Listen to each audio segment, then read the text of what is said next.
తాకట్లో ఉన్న మీ బంగారాన్ని విడిపించి ఆ రోజు ఆన్లైన్ రేటుకి కొంటాం. Sharma gold company. నమస్తే, మీరు చూస్తుంది సుమన్ టీవీ. నేను కీర్తి. ఆదివారం రోజు నాన్ వెజ్ తినొచ్చా తినకూడదా, తింటే ఏంటి తినకపోతే ఏంటి, అసలు ఈ విశ్లేషణ ఎందుకు వస్తోంది ఈ మధ్యకాలంలో అన్నది మనకు తెలియజేయడానికి మనతో పాటు ప్రముఖ ఆస్ట్రాలజర్ బ్రహ్మశ్రీ నందిబట్ల శ్రీహరి శర్మ గురుగారు ఉన్నారు. నమస్తే గురుగారు. వాగర్థావివ సంపృక్తౌ వాగర్థ ప్రతిపత్తయే జగతః పితరౌ వందే పార్వతీ పరమేశ్వరౌ. ఆదిత్యాయ చ సోమాయ మంగళాయ బుధాయ చ గురుశుక్ర శనిభ్యశ్చ రాహవే కేతవే నమః. శృంగేరి జగద్గురు పీఠాధిపతులకి, కంచి పీఠాధిపతులకి నమస్కారములు తెలియజేసుకుంటూ కార్యక్రమాన్ని ప్రారంభిద్దాం. గురుగారు, మీకు అస్సలు నచ్చని టాపిక్ ఈరోజు నేను మిమ్మల్ని అడగబోతున్నాను. నాన్ వెజ్ ప్రియులు చాలామంది ఉంటారు, కానీ వారంలో ఏ రోజు తిన్నా తినకపోయినా అట్లీస్ట్ సండే అవాయిడ్ చేయండి అని చాలామంది చెప్పడం, చాలామంది కూడా ఈ మధ్య పాటించడం నేను వింటున్నాను. ఓకే, అట్లీస్ట్ సండే మనం అవాయిడ్ చేద్దాం, ఇది మన శాస్త్రంలో లేదు, అసలు మన హైందవ ధర్మంలోనే లేదు, ఇది ఇమిడించబడిచింది కావాలని, మన ఆరోగ్యాన్ని దెబ్బతీయాలని అని చెప్పేసి. సో అసలు తినొచ్చా తినకూడదా, తింటే ఏంటి తినకపోతే ఏంటి? ఈ ఆదివారం సంబంధించినటువంటి శాస్త్ర విషయాన్ని మొదలు చెప్పుకుందాం. ఎందుకు ఈ ఆదివారాన్ని మనకు జొప్పించారు తినే విధానంగా అనేది కూడా చరిత్ర. ఎందుకంటే ప్రేక్షకులకి శాస్త్రము కావాలి, చరిత్రలో నిజాలు కావాలి, ఇప్పుడు సైన్స్ కావాలి, ఇప్పుడు చేస్తున్నటువంటిది మంచిదా కాదా అని తెలియాలి. కాబట్టి శాస్త్రం ప్రకారం వారములలో మొట్టమొదటి వారం ప్రారంభమయ్యేది ఆదివారం. కాబట్టి ఈ ఆదివారము ప్రపంచానికంతటికి కూడాను శక్తిని ప్రసాదించేటువంటి వాడు సూర్య భగవానుడు. కాబట్టి మనకేం చెప్పబడి ఉంది శాస్త్రంలో, ఈ ఆదివారం రోజున కొన్ని చేయకూడని పనులు, కొన్ని చేసేటువంటి పనుల గురించి చెప్పబడి ఉంది. ఆ రోజున నిరాహారముగా ఉండి దేవతా ఆరాధన చేస్తూ ఉన్నటువంటి వ్యక్తికి ప్రకృతిలో ఆదివారం రోజున కొన్ని శక్తులు ప్రచోదమవుతాయి. అంటే మేల్కొల్పు జరుగుతుంది. ప్రకృతిలో సహజ సిద్ధమైనటువంటి శక్తులు, ఆ శక్తులు ఎవరిని ఆకర్షిస్తాయి అని అంటే, నిరాహారముగా ఉండి దేవతానుగ్రహాన్ని పొంది పవిత్రమైనటువంటి దేహము ఉన్నవాడిలో ఆ శక్తులు, ప్రకృతి సంబంధించినటువంటి పాజిటివ్ ఎనర్జీని కలిగించేటువంటి శక్తులు ఆ మానవుడిని, దేహాన్ని ఆకర్షిస్తాయి. కాస్మిక్ ఎనర్జీ, పాజిటివ్ ఎనర్జీ అమ్మ.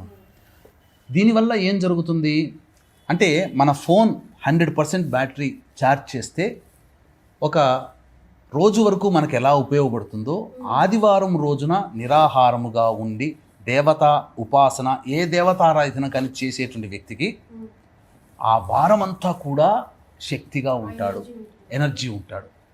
అందుకనే ఆదివారం రోజున ఏం చేయకూడదన్నారు అంటే, పొద్దున్నే సూర్యోదయం కంటే ముందే లేచి కాలకృత్యాదులు తీర్చుకొని ఉదయిస్తున్నటువంటి సూర్యుడికి నమస్కారం చేసి, నది దగ్గర ఉంటే నదీ తీరానికి వెళ్ళి నదీ స్నానం చేసి ఉదయిస్తున్నటువంటి సూర్యునికి అర్ఘ్యం ఇవ్వడం అలవాటుగా చేశారు. లేకపోతే నది లేకపోతే ఇంట్లోనైనా కానీ స్నానం చేసి ఉదయిస్తున్నటువంటి సూర్యునికి నమస్కారం చేసి అర్ఘ్యం ఇచ్చి ఆ రోజంతా కూడా ఉపవాసం ఉంటే చాలా మంచిది. చెయ్యకూడని పనులు అంటే ముఖ్యంగా హెయిర్ కటింగ్ చేసుకోకూడదు, షేవింగ్ చేసుకోకూడదు, ధూమపానము, మద్యపానము, మాంసాహారము, దాంపత్యము ఇవేవి పనికిరాదు. ముఖ్యంగా నూనె కూడా అంటుకోకూడదు, అభ్యంగన స్నానం చేయకూడదు. ఎందుకంటే నూనె శని సంబంధమైనటువంటిది. ఆదివారం రవి కాబట్టి, రవికి ప్రత్యక్ష శత్రువు శని కాబట్టి, శనికి సంబంధించినటువంటి వస్తువులని ఉపయోగించకూడదు అని శాస్త్రం. అందుకనే బ్లేడు, పిన్నులు లాంటి ఇనుము సంబంధమైన వస్తువులు ఏవి తీసుకోకూడదు. ఇది సంబంధించినటువంటిది.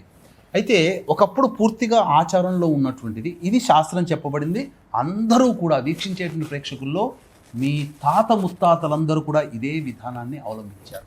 కానీ ఇప్పుడు ఎందుకు అవలంబించలేకపోతున్నాము? వారానికి ఒక దేవుడు రావడం వల్ల ఆదివారం దేవుడు అనేటువంటి పూజ విధానంగా ఉన్నటువంటి రోజు నుంచి ఆదివారం తప్ప మిగతా రోజుల్లో దేవుణ్ణి పెట్టుకొని ఆ రోజున ఆ దేవుని పేరు మీదుగా ఏమీ నాన్ వెజ్ తినకుండా ఉండే రోజులకి చేరుకున్నాం. ఎగ్జాక్ట్లీ గురుగారు. నేను సోమవారం అండి తిననండి, శనివారం అండి తినండి, గురువారం అండి అసలు నేను తిననండి అని చెప్పేవాడు. మంగళవారం సుబ్రహ్మణ్య స్వామి తిననండి, బుధవారం ఒక్కడి మిగిలిపోయింది, శుక్రవారం అమ్మవారు, వినాయకుడు కొంతమంది.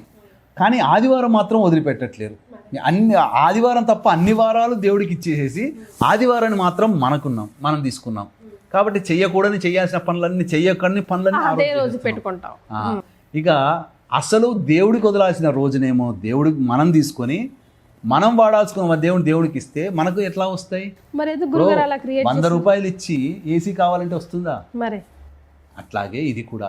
కానీ చరిత్రలో ఏముందంటేనమ్మా, మనకు ఇది ఎందుకు ఇట్లా అలవాటైందంటే చరిత్ర తెలుసుకోవాలి. శాస్త్రం చెప్పాను కదా, చరిత్ర తెలుసుకోవాలి.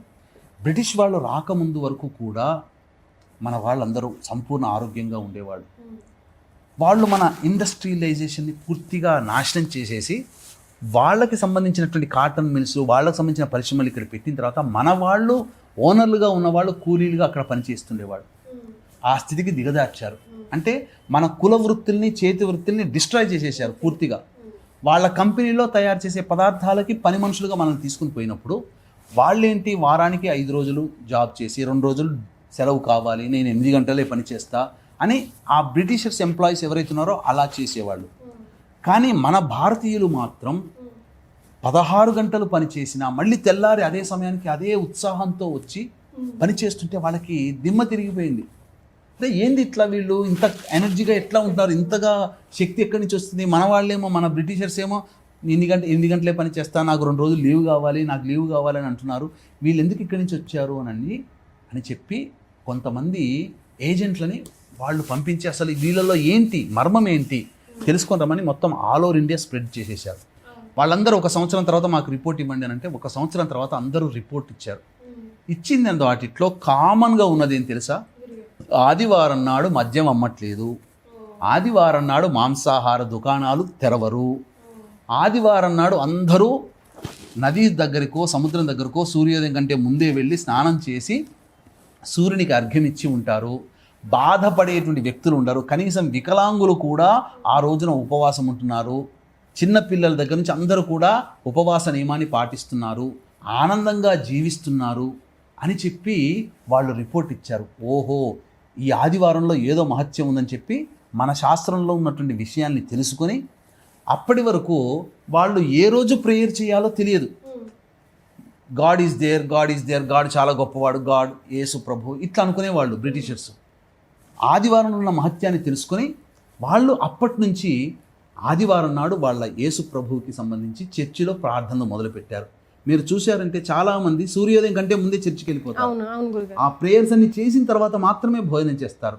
కానీ మన వాళ్ళకి ఏం చేశారు, ఆదివారం నాడు మీరు లీవ్ తీసుకొని మీరు ఎంజాయ్ చేయండిరా అని చెప్పి ఫ్రీగా సారా, ఫ్రీగా మత్తు పదార్థాలు, ఫ్రీగా ధూమపానం, ఫ్రీగా మాంసాహారాలు అన్నీ పంచి అలవాటు చేసి వీళ్ళందరూ ఆదివారానికి ఇవన్నీ తినడానికి అలవాటు పడ్డారు అని తెలుసుకున్న తర్వాత ఫ్రీ అనేది బ్యాన్ చేసేసారు. మన వాళ్ళు ఇక ఎలాగో ఫ్రీ అనే అలవాటు పడ్డారు కాబట్టి ఆదివారం వచ్చేసరికి ఎక్కడ లేని పనులన్నీ చేయడం, చెయ్యకూడని పనులన్నీ, శాస్త్రం ప్రకారం చెయ్యకూడని పనులన్నీ ఇలా చేయడం, తద్వారా ఆదివారం యొక్క మహత్యాన్ని మనం కోల్పోయాం. అందుకని మీరు చూశారంటే నార్మల్గా చూస్తే ఇస్లాం కంట్రీలో శుక్రవారం నాడు చాలా నియమంగా ఉంటారు. ఇది అట్లాగే మనం వృత్తిలో మన దేశంలో కనుక చూస్తే శనివారంకి వచ్చేసరికి మనలో నాడుల్లో శక్తి తగ్గుతుంది, డల్గా ఉంటుంటాం.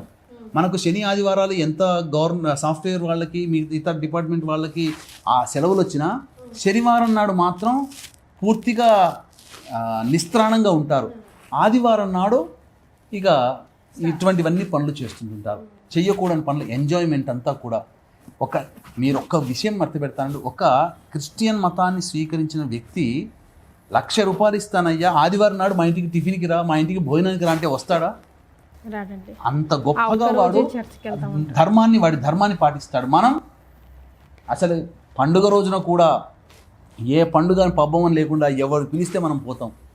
అంటే మనలో ఉన్నటువంటి అనైక్యత, మనలో ఉన్నటువంటి బలహీనత, మన శరీరము, మన మనస్సు ఎందుకింత బలహీనపడ్డదనంటే ఆదివారం నాడు మనం చేయలేకపోవడమే అని గుర్తుపెట్టుకోవాలి, నియమాలు పాటించకపోవడం. కాబట్టి అయితే చాలామంది మన సుమన్ టీవీ లాంటి ప్రసార మాధ్యమాలు, మీలాంటి వాళ్ళు, మాలాంటి వాళ్ళు ఎంతోమంది నెత్తి నోరు కొట్టుకోవడం వల్ల కొంత మార్పు, ఒక 10% మార్పు ఇప్పుడు వచ్చింది. ఆదివారం నాడు నాన్ వెజ్ అవాయిడ్ చేశారు, అవాయిడ్ చేయాలి. మిగతా రోజులు పెట్టుకోండి, తప్పేమీ లేదు. తినకూడదని ఎవరు చెప్పలేదే, యుగాల నుంచి మాంసాహారం తింటున్న వాళ్ళు ఉన్నారు కదా, కాబట్టి తినడంలో తప్పు లేదు. కానీ ఆదివారం మాత్రం దయచేసి విసర్జించండి, మీ తెలివితేటలు పెరుగుతాయి, అద్భుతంగా ఉంటుంది, మీ యొక్క స్పాంటేనియస్ సమయస్ఫూర్తి పెరుగుతుంది, ప్రతిదీ కూడా డెసిషన్ మేకింగ్ చేసుకోగలుగుతారు. వాడు మనల్ని పరిపాలించగలిగాడు అని అంటే వాడు ఆదివారం పాటించాడు బ్రిటిషర్స్, మనం పాటించడం కోల్పోయాం.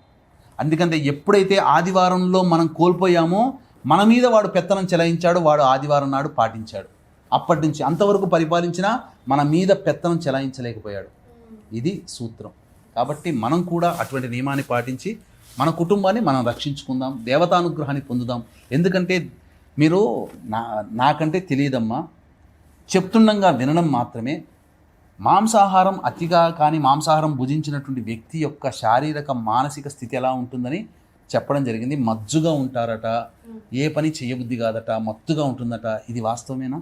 అవును గురుగారు, కొంచెం లేజీగానే ఉంటాం. మరి అటువంటి ఉన్నప్పుడు శరీరంలో దేవతానుగ్రహాన్ని ప్రసాదించడానికి మనకు వచ్చినప్పుడు మన శరీరంలో యాక్సెప్ట్ చేయడానికి రెడీగా రెడీగా డోర్స్ ఓపెన్ ఉండాలి కదా. అది రైట్. ఎస్, గురువుగారు చెప్పిన దాంట్లో అర్థం ఉంది. మార్పు out of the blue moon day ఎక్కడి నుంచో రాదు, ఇక్కడ నుంచే రావాలి. సో ఎవరో చేసి పెట్టిన దాన్ని కాకుండా మన కోసం, మన శరీరం కోసం, మన హెల్త్ కోసం మనమే చేసుకుందాం, ప్రయత్నం అయితే చేద్దాం. ఏమంటారు గురుగారు? వాస్తవం. చాలా సంతోషం అండి, ధన్యవాదాలు. సర్వం శ్రీ ఉమామహేశ్వర పరబ్రహ్మార్పణమస్తు.